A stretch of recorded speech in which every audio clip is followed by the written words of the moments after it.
Given that our purpose is bringing forth an environmentally sustainable, spiritually fulfilling, socially just human presence on this planet, the first question to ask is, where are we? In other words, what kind of world is our modern way of life actually producing? Answering that question and confronting the realities it reveals may not be comfortable, but as we'll see, it is an essential first step to revealing what may be the greatest opportunity any generation has ever faced.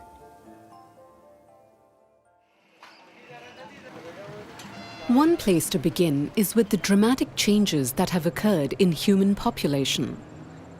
For thousands of years, human population on Earth remained relatively steady. Then, about 200 years ago, at the time of the Industrial Revolution, humans learned how to harness the energy of fossil fuels. That allowed agricultural productivity to increase dramatically, and human population began to grow exponentially.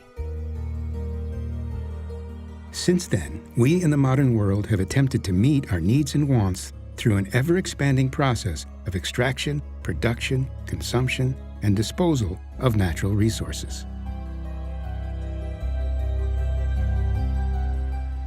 Gross domestic product, GDP, is supposed to, be a measure of everything, puts a value on everything that's been produced in an economy within a year's time. But what that doesn't measure is the fact that in order to achieve that gross domestic product, there's also a lot of destruction of natural wealth. And one can in fact say that the greater the GDP of a country is, measured conventionally, the more natural wealth, either in that place or globally, has been destroyed. This current industrial model requires continuous economic growth. But is that growth sustainable?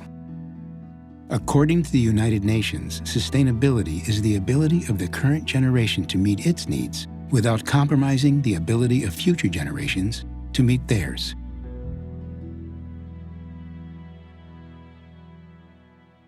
In many ways, the mass consumption dream of the modern world has been a nightmare for the global environment. The Earth's forests are shrinking. Soils are eroding.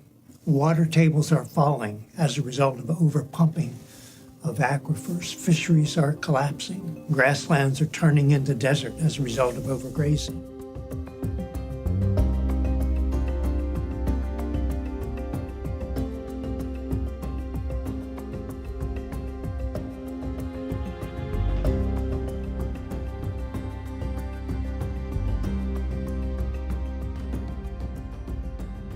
No civilization has ever survived the ongoing destruction of its natural support systems, nor will ours. In fact, the world is rapidly approaching a number of tipping points, thresholds beyond which dangerous trends will become irreversible, threatening the existence of life as we know it. Humanity has been continuously increasing its resource demand, to the extent that by the 70s we started to use more than what nature can regenerate. Currently, we are using at least 50% more than what nature can renew. So we are in global overshoot. Overshoot can be thought of as living off of your credit card. Humanity's living off its ecological credit card. If we use more than nature can keep up with, we actually start to erode natural capital that life depends on. Currently, if everyone on Earth lived as North Americans do, we'd need 4 Earths. For everyone to live as Europeans do would take 2.5 Earths. In other regions, people are living beyond the capacity of 1 Earth as well. China and India are presently living just around the 1 Earth level. But given the rapid industrialization and economic growth of both countries, that's sure to change. A key component of humanity's ecological footprint is the burning of fossil fuels. The carbon dioxide released into the atmosphere is causing the Earth's surface to heat up, disrupting global climate patterns. In a series of comprehensive reports, the largest group of scientists ever assembled on a single issue has warned that unless we act now, it is extremely likely that climate change will have devastating impacts on the future of life on Earth.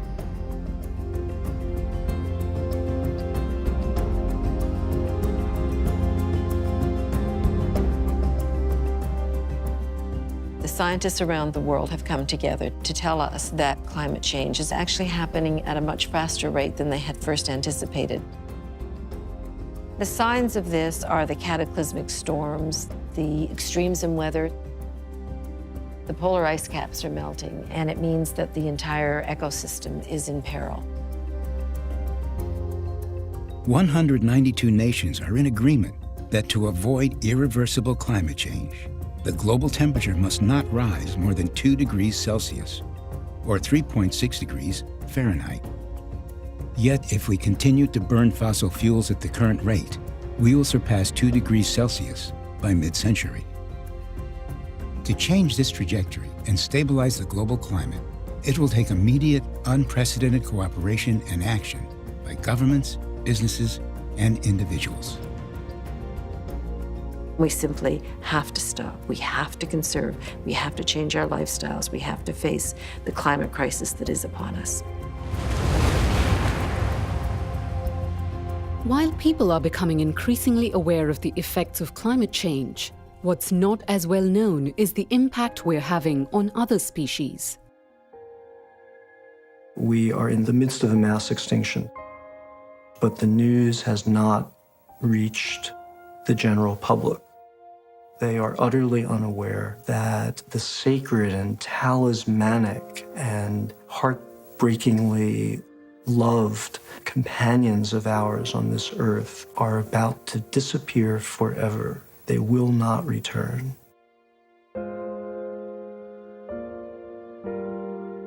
African lions are on the absolute verge of extinction. There are only 20,000 left. That's down 90% in the past few decades. Every species and subspecies of tiger on the planet is on the absolute verge of extinction.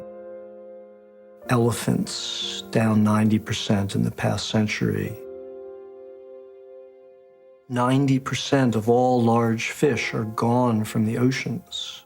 Half of all species of life may be extinct in 50 years. Nothing this destructive has happened in 65 million years. I mean, why is that not our central concern?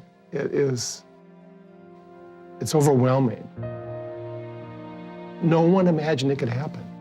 So suddenly, we're confronted with this fact, and we don't really know how to respond to it. I think that's beyond most of us, because we haven't deepened our hearts in a way that would make possible the grief that is wanting to be felt.